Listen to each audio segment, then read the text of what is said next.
அஸ்ஸலாமு அலைக்கும் வரஹ்மத்துல்லாஹி வபரகாத்துஹு. நாம் இன்னைக்கு என்ன பார்க்க போகிறோம் அப்படின்னா செலவாத்து பார்க்க போகிறோம். செலவாத்துடைய துவாவை பற்றி நம்ம என்ன செய்ய போகிறோம், செலவாத்துடைய துவா, அது மட்டும் இல்லாமல் அதுக்கு என்ன அர்த்தம் அப்படின்றதையும் நாம் பார்க்க போகிறோம். இந்த செலவாத்து வந்து எப்போ தான் ஓதுவோங்கிறது நமக்கு தெரியும். இப்போ தான் ஓதுவோம், அத்தையாத்துக்கு அப்புறம் ஓதுவோம், அதுக்கப்புறம் நம்ம இப்போ ஓதுவோம். வெள்ளிக்கிழமையாக இருக்கும்போது அதிகமாக ரசூலுல்லாஹ் ஓத சொல்லியிருக்காங்க. ரசூலுல்லாஹ்வுடைய இது நமக்கு சிவாரிசு வந்து நாளைக்கு மறுமையில் கிடைக்கும் அப்படிங்கிறதுக்காக. அதுக்கப்புறம் எப்போ ஓதுவோம், வாங்கு சொன்னதுக்கப்புறமாக ரசூலுல்லாஹ் மேலே நம்ம செலவாத்து சொல்லுவோம். அப்புறம் நிறைய பேர் துவா கேட்குறதுக்கு முன்னாடி அல்லாஹ் புகழ்ந்துட்டு செலவாத்து ஓதிட்டு துவா கேட்பாங்க. ஸோ இந்த மாதிரியான இதெல்லாம் இருக்குது. இது எல்லாத்துக்குமே நம்ம பயன்படுத்துகிறோம் இல்லையா? பயன்படுத்தும் போது நம்ம இதோட பொருள் உணர்ந்து நம்ம அதை ஓதுறோமா அப்படின்னா இல்லை.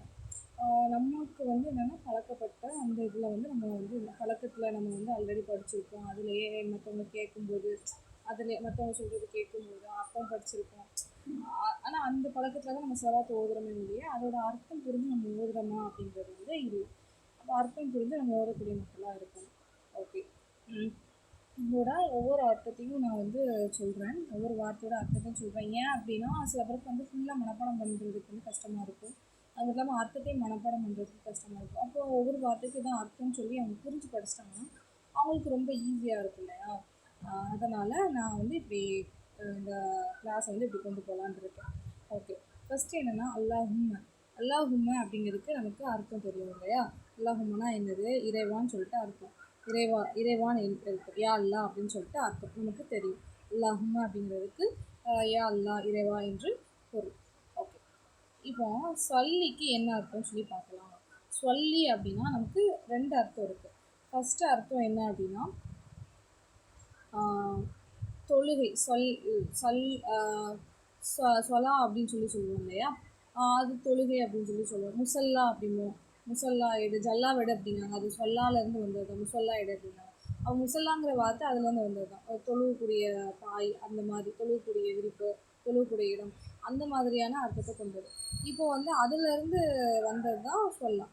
இப்போது இந்த அதுலேருந்து வந்தது தான் சொல்லியும் கூட. அப்போ இந்த சொல்லிக்கு வந்து இன்னொரு அர்த்தம் இருக்குது. இன்னொன்று என்ன அர்த்தம் என்ன அப்படின்னா பிளஸ் அப்படின்னு அர்த்தம். அதாவது அருள், கருணை அப்படின்னு அர்த்தம். இறைவனின் கருணை, இறைவனின் அருள், அந்த மாதிரி அர்த்தத்தை இது கொடுக்கும். அப்போது சொல்லி அப்படின்னா நம்ம ரசூலுல்லாஹ் மேலே ஸலவாத் சொல்லும்போது நமக்கு தான் சொல்லுவாங்க முஹம்மது நபி ஸல்லல்லாஹு அலைஹி வஸல்லம், அந்த ஸல்லல்லாஹு அலைஹி வஸல்லம், அந்த சொல்லாலேருந்து வந்தது அந்த சொல்லி. ஸோ அப்போது இதுக்கு என்ன அர்த்தம் அப்படின்னா கருணை புரி அப்படின்னு சொல்லிட்டு அர்த்தம்.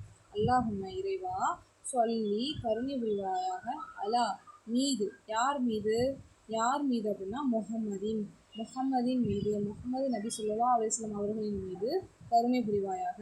அதுக்கடுத்து என்ன அப்படின்னா வ அப்படின்னா இன்னும் அப்படின்னு அர்த்தம். ஓகேவா? மேலும் அப்படின்னு அர்த்தம். ஓகேவா? இன்னும் யார் மீது அப்படின்னா அலா மீது. ஆலி அப்படின்னா என்னென்னா குடும்பம்னு அர்த்தம். ஆலி அப்படின்னா குடும்பம், வழித்தோன்றல்கள் அந்த மாதிரி அர்த்தத்தை குறிக்கும். வழித்தோன்றல்கள், குடும்பம், பின் வந்தவர்கள், அந்த மாதிரி அர்த்தத்தை குறிக்கும். ஆலி, யாரோட ஆலி? முஹம்மது நபி ஸல்லல்லாஹு அலைஹி வஸல்லம் அவர்களின் குடும்பத்தின் மீதும், முஹம்மது நபி ஸல்லல்லாஹு அலைஹி வஸல்லம் அவர்களின் குடும்பத்தின் மீதும், அதாவது முஹம்மது நபி ஸல்லல்லாஹு அலைஹி வஸல்லம் குடும்பம்னா நம்ம தான், வழிவந்தவர்கள், அவங்கள யாரெல்லாம் ஃபாலோ பண்ணி வந்தாங்க அந்த வழிவந்தவர்களின் மீதும், முஹம்மது நபி ஸல்லல்லாஹு அலைஹி வஸல்லம் அவர்களின் மீதும் என்ன அப்படின்னா நீ கருணை புரிவாயாக. அப்போ ஃபஸ்ட்டு அல்லாஹும்ம இறைவா, சொல்லி அலா முஹம்மது நபி மீதும், அலா ஆலி முஹம்மது நபி ஸல்லல்லாஹு அலைஹி வஸல்லம் அவர்களின் குடும்பத்தின் மீதும் என்ன அப்படின்னா கருணை புரிவாயாக. இந்த வான்னு சொல்கிறாங்களா, இந்த வா வந்து எதை வந்து குறிக்கும் அப்படின்னா இந்த சொல்லியோட இணையும். இந்த சொல்லி வந்து அலா முஹம்மதினுக்கு மட்டும் சொந்தம் இல்லை. வா சொல்கிறாங்களா, அந்த வாக்கடுத்து என்ன வா இதெல்லாம் வருதோ அதுக்கும் சொன்னோம். அலா ஆலி முஹம்மது நபி ஸல்லல்லாஹு அலைஹி வஸல்லம் அவர்களின் குடும்பத்தின் மீதும் கருணை புரிவாயாக அப்படின்ட்டு துவா கேட்கும். இப்போ எதை போன்று அப்படின்னு அர்த்தம். எதை போன்று அப்படின்னா கெமா அப்படின்னா கேனா போன்று, மானா ஒன்று, மானா எது, ஒன்று, எந்த ஒன்று, அந்த மாதிரி அர்த்தத்தை கொடுக்கும். அப்போது கெமா அப்படின்னா எந்த ஒன்றை போன்று அப்படின்னா எதை போன்று என்றால் சொல்லைத்த நீ கருணை புரிந்தாயே, நீ கருணை புரிந்தாயே யார், இது வந்து சொல்லிலேருந்து வந்ததுதான் சொல்லைத்த. ஓகேவா? இப்போ அதாவது பாஸ்ட் டென்ஸில் இது கடந்த காலத்தில் குறிக்க மாதிரி சொல்லணும். கடந்த காலத்தை குறிக்க மாதிரி சொல்லணும். பாஸ்ட் டென்ஸில் சொல்கிற மாதிரி இருக்கும். சொல்லைத்த கருணை புரிந்தது போல். எப்படி கருணை புரிந்தது? அலா மீது, யார் மீது என்றால் இப்ராஹிம, இப்ராஹிம் நபி ஸல்லல்லாஹு அலைஹி வஸல்லம் அவங்க இருக்காங்களா, இப்ராஹிம் நபி இருக்காங்களா, இப்ராஹிம் அலைஹிஸ்ஸலாம் இருக்காங்களா, இப்ராஹிம் அலைஹிஸ்ஸலாம் அவர்களின் மீது நீ கருணை புரிந்தது போல் முகமது நபி ஸல்லல்லாஹு அலைஹி வஸல்லம் அவர்களின் மீதும் அவர்களது குடும்பத்தார் மீதும் கருணை புரிவாயாக. ஓகேவா? இப்போது அப்போ இப்ராஹிம் நபி மீது நம்ம கருணை புரிஞ்சதுன்னு பார்த்தோம். அப்போ அவங்க குடும்பத்தின் மீது, அவங்களோட வழித்தோன்றல் மீது நல்லா சொல்லியிருக்கோம் இல்லையா?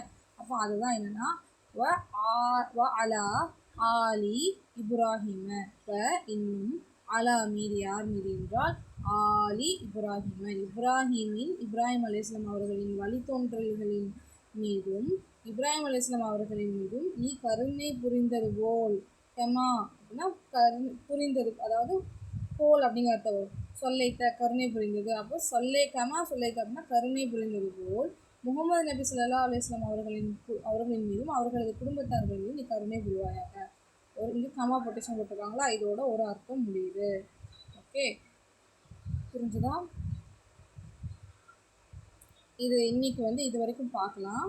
அதுக்கடுத்து உள்ளதை வந்து நாளைக்கு வந்து நம்ம பார்க்கலாம். சரியா? அதுக்கடுத்த சென்டென்ஸ் வந்து நாளைக்கு நம்ம பார்க்கலாம். இங்கேயே பாருங்கள், தமிழ் அர்த்தம் வந்திருக்கு இல்லையா? யா அல்லா இப்ராஹிம் நபி மீதும் அவர்களின் வழிவந்தவர்களின் மீதும் நீ கருணை புரிந்தது போன்று முகமது நபி மீதும் அவர்களின் வழிவந்தவர்களின் மீதும் நீ கருணை புரிவாயாக. ஓகேவா? நம்ம அப்படி துவா கேட்கணும். ஓகே, இதுக்கு அடுத்த அர்த்தம் வந்து நம்ம என்ன செய்யலாம், நாளைக்கு நம்ம பார்க்கலாம். ஓகே, இதெல்லாம் நாளைக்குள்ள அர்த்தங்கள், இதெல்லாம் நாளைக்கு வந்து நம்ம என்ன செஞ்சுக்கலாம் பார்க்கலாம். ஓகேவா? அஸ்ஸலாமு அலைக்கும்.